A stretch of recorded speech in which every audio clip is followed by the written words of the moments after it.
बड़ी खबर रांची से है, जहां पुलिस ने अंतर्राज्यीय चोर गिरोह का पर्दाफाश किया है। पुलिस ने नगरी थाना क्षेत्र में हुई चोरी मामले का खुलासा करते हुए पश्चिम बंगाल के 3 अपराधियों को गिरफ्तार किया है। पूछताछ में आरोपियों ने चोरी की कई घटनाओं में अपनी संलिप्तता स्वीकार की है। जांच में सामने आया कि गिरोह रांची और आसपास के इलाकों में चोरी की घटनाओं को अंजाम देता था और चोरी किए गए सोना चांदी के जेवरात और अन्य सामान को पश्चिम बंगाल में बेच देता था। पुलिस ने गिरफ्तार आरोपियों के पास से सोना चांदी के आभूषण, नकदी और अन्य सामान बरामद किए हैं। इस मामले में अब तक कुल 7 अपराधियों की गिरफ्तारी हो चुकी है, वहीं अन्य लोगों की तलाश जारी है।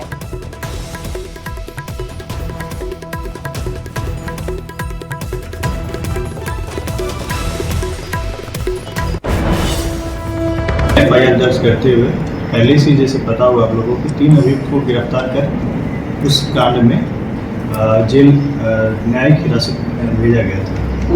इसी क्रम में फर्दर इन्वेस्टिगेशन के दौरान हमें एक और अभियुक्त जो कि अनारुल हक, उसको पुलिस रिमांड पे लेकर के, ये चौथा अभियुक्त था, इसको पुलिस ऐसा अपने रिमांड पे लेकर के और पूछताछ क्रम में पता चला कि 2 और व्यक्ति हैं जो जिनका इस चोरी से अपना समन्वय था, उनका अपना कोऑर्डिनेशन था।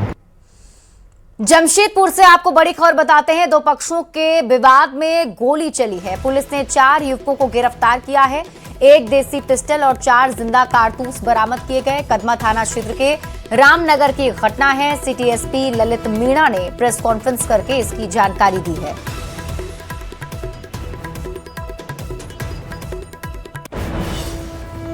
धनबाद के Randhir Verma stadium golf ground में चल रहे मेले से अवैध पार्किंग शुल्क वसूली का मामला सामने आया।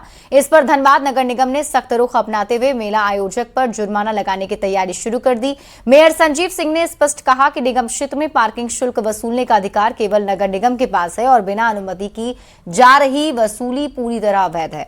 मेयर ने कहा कि पिछले वर्ष भी इसी तरह के मामले में आयोजक पर 25,000 रुपए का जुर्माना लगाया गया था और इस बार भी नियम के मुताबिक कार्रवाई की जाएगी।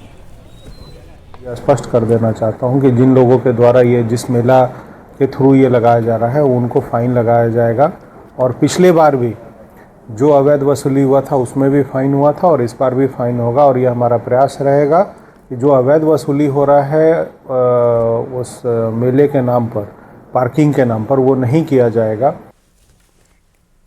गढ़वा में 3 दिवसीय पलामू क्षेत्रीय पुलिस खेलकूद प्रतियोगिता का समापन समारोह का आयोजन संपन्न हुआ। इस मौके पर पलामू डीआईजी कौशल किशोर, गढ़वा डीसी पशुपतिनाथ मिश्रा समेत कई अधिकारी मौजूद रहे। इस पुलिस खेलकूद प्रतियोगिता में सभी तरह के गेम खेले गए। प्रतियोगिता में जीते हुए सभी खिलाड़ियों को मुख्य अतिथियों ने मेडल और मोमेंटो देकर सम्मानित किया। इसके पलामू क्षेत्रीय पुलिस खेलकूद प्रतियोगिता का आयोजन इस वर्ष गढ़वा जिले को दिया गया, जिसमें कि गढ़वा, लातेहार और पलामू तीनों जिले के जिला बल से संबंधित जो खिलाड़ी हैं, जिसमें कि पुलिसकर्मी, कांस्टेबल्स, ऑफिसर्स सभी लोग शामिल हुए और बड़े ही भव्य तरीके से सभी आयोजनों को संपन्न किया गया है। को ये बहुत बड़ा सौभाग्य मिला है कि पलामू क्षेत्रीय खेलकूद प्रतियोगिता 2026 का आयोजन गढ़वा जिला करा रहा है और निश्चित रूप से ये हमारे पुलिस बल के लिए एक अच्छा कदम है।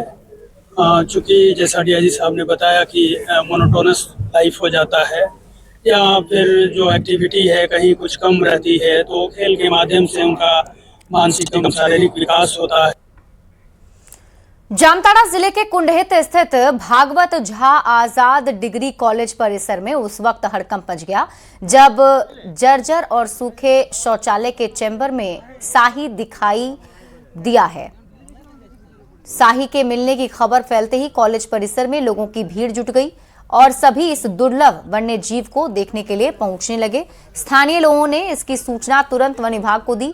सूचना मिलते ही वन विभाग की टीम मौके पर पहुंची। काफी मशक्कत के बाद साही को सुरक्षित बाहर निकाला। कॉलेज के अंदर में कहीं से अचानक एक साहिल आ गई। वो आने के बाद वो पैखना के टैंकी में घुस गया और पैखना टैंकी सूखा हुआ था, अनयूज्ड। और जैसे ही हमको खबर मिला हम यहाँ से स्टार्ट गए और उसको स्कूल सुरक्षित स्कूल करके। बड़ी खबर आपको रांची से बताते हैं, जहां धुरवा के 3 बच्चों की गुमशुदगी के मामले ने तूल पकड़ लिया है। बीजेपी प्रदेश अध्यक्ष आदित्य साहू ने पुलिस की कार्यशैली पर सवाल उठाए हैं। लापता 3 बच्चे करण, अर्जुन और शिवा के परिजनों से मुलाकात की है। परिजनों से उन्होंने पूरे घटनाक्रम की जानकारी लेने के बाद मामले को गंभीर बताते हुए पुलिस प्रशासन की कार्यशैली पर गंभीर सवाल खड़े किए हैं। लिखा गया है कि थाना के किसी पदाधिकारी को लिखा गया है और जो उनकी माता जी बोल रही हैं वो अलग बोल रही हैं, थाने में एफआईआर कुछ अलग लिखा हुआ है। ये पढ़ने लिखने नहीं जानती और थाने के लोगों ने अपना बचाव करते हुए एफआईआर दर्ज करने का काम किया। इससे लगता है कि पुलिस प्रशासन के लोग अपराधियों से मिले हुए और लगातार राजधानी रांची समेत पूरे राज्य में इस प्रकार के अपहरण का एक उद्योग धंधा चल रहा है। जेएमएम ने साहिबगंज टाउन हॉल में जिला स्तरीय 1 दिवसीय विशेष गहन प्रशिक्षण कार्यशाला सह प्रशिक्षण शिविर का आयोजन किया है। कार्यक्रम की अध्यक्षता जिला अध्यक्ष अरुण सिंह ने की, जबकि मुख्य अतिथि के रूप में जेएमएम के केंद्रीय महासचिव विनोद पांडे उपस्थित रहे। कार्यकर्ताओं को संबोधित करते हुए विनोद पांडे ने कहा कि पार्टी की मजबूती का आधार बूथ कमेटी है और इसे हर हाल में सशक्त बनाया जाना चाहिए। साथ ही उन्होंने बीजेपी पर समाज को जाति, धर्म और समुदाय के आधार पर बांटने का भी आरोप लगाया और कहा, झारखंड की जनता ऐसी राजनीति स्वीकार नहीं करेगी। एफआईआर के माध्यम से जो चुनौतियां हम लोगों के समक्ष आने वाली, उन चुनौतियों के बारे में पार्टी के बीएलए 2 और बूथ स्तर के कार्यकर्ताओं को उसकी जानकारी दी जाए, उनको सजग किया जाए, उनको सचेत किया जाए और उन चुनौतियों का सामना वो कैसे करेंगे उसका उन्हें ट्रेनिंग भी दिया गया, निर्देश भी दिया गया। और एक चेन सिस्टम जो हमारे संगठन का है, बूथ, पंचायत, प्रखंड, जिला और केंद्र, उसको हम लोगों ने जोड़ने का काम किया। और बसंत सोरेन ने एसआईआर को लेकर बयान दिया है। उन्होंने एसआईआर को गंभीर विषय बताते हुए लोगों से इसमें सक्रिय भागीदारी की अपील की है। उन्होंने कहा कि यदि लोग समय पर अपना पंजीकरण और दस्तावेज सत्यापन नहीं कराते हैं तो भविष्य में कई सरकारी योजनाओं और सुविधाओं से वंचित हो सकते हैं। बसंत सोरेन ने लोगों को संबोधित करते हुए कहा कि सरकार सभी वर्गों के लिए काम कर रही है। गंभीर विषय है, एसआईआर एक गंभीर मामला है, एक ऐसा विषय है जिसकी गंभीरता को अगर हम लोगों ने गंभीरता से नहीं लिया तो आने वाला दिन बहुत कष्टकारक होगा हम लोगों को। अगली खबर चाईबासा से, जहां ग्रामीण किसानों की आम की बागवानी आत्मनिर्भर बना रही है। पूसा, लोटा गांव समेत आसपास के क्षेत्रों में किसान आम्रपाली और हिमसागर जैसी किस्म के आम की खेती कर रहे हैं। पहले जहां किसान रोजगार की तलाश में पलायन करते थे, वहीं अब वे अपने ही गांव में रहकर आर्थिक रूप से सशक्त हो रहे हैं। से 1 एकड़ में जब शुरुआत किए थे, फल बहुत अच्छा आने लगा, तो हमने फैसला किया कि जो बाकी मेरा खेत जो अनुपयोगी है, इसमें कुछ भी नहीं हो रहा था, वैसे खेत को हम आम बागान बना दिए। अभी टोटल हमारे पास 4 एकड़ का आम बागवानी है, उसमें 400 से ज़्यादा पौधा है। अच्छा, आप ये आम के फलों को कहाँ बेचते हैं? जी, हम इसको बेचने के लिए मार्केट नहीं जाते हैं, लोग आकर के अपने पसंद का पेड़ चुनते हैं, उस पेड़ का हम फल तोड़ करके उनको यहाँ बगल में हमारा घर में कांटा है, उसमें वजन करके दे देते हैं। और 8 साल से आम बागवानी कर रहे हैं। हम लोग का यही आम से रोजगार चल रहा है। हम लोग बाहर काम करने नहीं जा रहे हैं और गांव का आदमी सब भी यही काम कर रहे हैं। तो यहाँ पूसा लोटा गांव में, जो कि चक्रधरपुर प्रखंड क्षेत्र में पड़ता है, यहाँ करीब 20 किसान आम की बागवानी से जुड़े हुए हैं और पिछले करीब 5 वर्षों से वे एक समृद्ध किसान, आत्मनिर्भर किसान बन चुके हैं। पश्चिम सिंहभूम जिला की अगर हम लोग बात करें तो रोजगार के अभाव में कई किसान धान की खेती के बाद दूसरे राज्यों में रोजगार के लिए पलायन करते हैं। लेकिन ऐसे कई किसान अब अपने पैरों पर खड़ा होने के लिए, आत्मनिर्भर बनने के लिए आम की बागवानी से जुड़ रहे हैं और अपने स्वयं रोजगार कर रहे हैं। इसके अलावा इस आम की बागवानी में हुए अन्य कुछ लोगों को भी अपने गांव घर के रोजगार दे रहे हैं। रुपेश प्रधान, न्यूज 18, चाईबासा। खबर राजधानी रांची से है, जहां देश में बढ़ती महंगाई और नीट पेपर लीक मामले को लेकर झारखंड कांग्रेस बड़े आंदोलन की तैयारी कर रही है। कांग्रेस के इस प्रस्तावित आंदोलन पर अब सूबे में सियासत भी गर्मा गई और भारतीय जनता पार्टी ने इस पर तीखा पलटवार किया है। हटिया से बीजेपी विधायक नवीन जायसवाल ने कांग्रेस के आंदोलन पर तंज कसते हुए कहा कि आंदोलन करना कांग्रेस का काम है, वही कर रही है। स्वाभाविक है कि जब पेट्रोल डीजल की कमी होती है तो रेट इंक्रीज होता है, उसके बावजूद भी ये कंट्रोल में है, तो इसके लिए उनको धन्यवाद देना चाहिए देश के प्रधानमंत्री को। लेकिन उनका काम है विरोध करना, इसीलिए वो विरोध करेंगे। जंगली हाथियों ने झारखंड वासियों के रातों की नींद उड़ा दी है। हाथियों के हमले का सिलसिला थमने का नाम नहीं ले रहा है।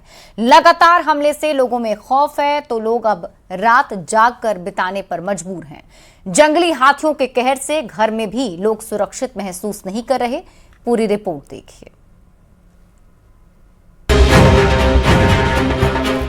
झारखंड में हाथियों का कहर इस कदर बढ़ गया है कि लोग अब अपने घर में भी सुरक्षित नहीं हैं। जंगली हाथी लगातार हमलावर हो रहे हैं, जिससे रोज किसी न किसी की जान जा रही है। हाथी जंगल को छोड़कर रिहायशी इलाके में घुस रहे हैं, जिससे ग्रामीणों में दहशत का माहौल है। सरायकेला खरसावां जिले के चांडिल वन क्षेत्र के लावा गांव में देर रात हाथियों ने जमकर कहर बरपाया। बंडेह टोला में जंगली हाथी के हमले में एक वृद्ध महिला की मौत हो गई। मृतका की पहचान चंपा सिंह मुंडा के रूप में हुई है। बताया जाता है कि रात चंपा सिंह मुंडा अपने घर में सो रही थी। इसी दौरान घर के आसपास सुगबुगाहट की आवाज सुनकर उनकी नींद खुल गई। बताया जाता है कि सामने विशालकाय हाथी को देखकर वो घबरा गईं। जब तक कुछ समझ पाती तब तक हाथी ने महिला को कुचल दिया, जिससे उनकी घटना स्थल पर ही मौत हो गई। हमले के बाद गांव में चीख पुकार मच गई। लोग जान बचाने के लिए इधर उधर भागने लगे। किसी तरह लोगों की जान बच सकी, लेकिन चंपा सिंह मुंडा की जान जा चुकी थी। शोरगुल के बाद हाथी फिर जंगल की ओर लौट गए। वहीं वन विभाग की ओर से मृतक के परिवार को तत्काल सहायता के रूप में 50,000 रुपए दिए गए। विभागीय अधिकारियों ने बताया कि बाकी 3.5 लाख रुपए कागजी प्रक्रिया के पूरा होने के बाद दिया जाएगा। तो लोग खाना पीना खा रहे थे, उसके बाद अचानक मतलब हाथी झुंड आ गया और घर को तोड़ दिया और घर के साथ में एकदम आदमी को भी निकाल दिया और पटक कर मारा। हालांकि ये पहली कोई घटना नहीं है। अब तक चांडिल वन क्षेत्र में हाथी के हमले से 7 लोगों की मौत हो चुकी है, जिससे स्थानीय लोगों में खौफ है। ग्रामीणों का आरोप है कि वन विभाग लगातार मॉनिटरिंग नहीं कर रहे हैं, जिससे हाथी रिहायशी इलाके में आसानी से घुस जा रहे हैं। जैसे ही सूचना मिला हम लोग वहाँ घटनास्थल पर गए और उसके बाद उसको जो डेड बॉडी है उसको प्रशासन के सहयोग से उसको लाया गया थाना परिसर। वहीं खूंटी कोलेबिरा स्टेट हाईवे 3 पर इन दिनों जंगली हाथियों की आमद बढ़ने से वाहन चालक और स्थानीय लोगों में भी डर का माहौल है। तोरपा के कुंडला जंगल क्षेत्र के पास उस वक्त अफरा तफरी मच गई जब एक विशालकाय जंगली हाथी अचानक से जंगल से निकलकर मुख्य सड़क पर आ धमका। हाथी को सड़क के बीचों बीच देख दोनों तरफ आने जाने वाले वाहनों के पहिए थम गए और देखते ही देखते गाड़ियों की लंबी कतार लग गई। हालांकि हाथी फिर जंगल की तरफ लौट गए। फिलहाल झारखंड में हाथियों के हमले का सिलसिला जारी है। अब तक कई लोगों ने अपनी जान गंवा दी है और ग्रामीणों में ऐसी घटनाओं के बाद दहशत का माहौल है। न्यूज़ 18 के लिए आशीष तिवारी और रूपेश कुमार की रिपोर्ट।